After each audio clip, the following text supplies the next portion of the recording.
ఆదికాండము 32 అధ్యాయం. యాకోబు జీవితంలో ఒక ముఖ్యమైన ఘట్టాన్ని వివరిస్తుంది.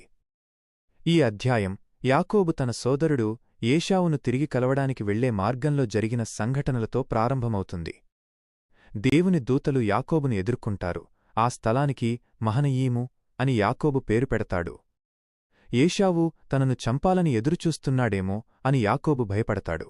అందుకే ఏశావుకు బహుమతులు పంపి అతనిని శాంతింపజేయాలని నిర్ణయించుకుంటాడు. ఆ రాత్రి యాకోబు ఒంటరిగా ఉన్నప్పుడు ఒక పురుషునితో పోరాడుతాడు. ఆ వ్యక్తి యాకోబును ఆశీర్వదించి అతని పేరును ఇశ్రాయేలు అని మారుస్తాడు.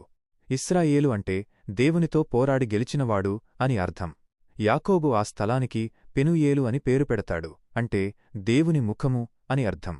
చివరికి యాకోబు ఏశావును కలుస్తాడు మరియు వారిద్దరూ సమాధానపడతాడు. ఇది దేవుని కాపుదల, విశ్వాసం మరియు సమాధానం గురించి తెలియజేసే అధ్యాయం.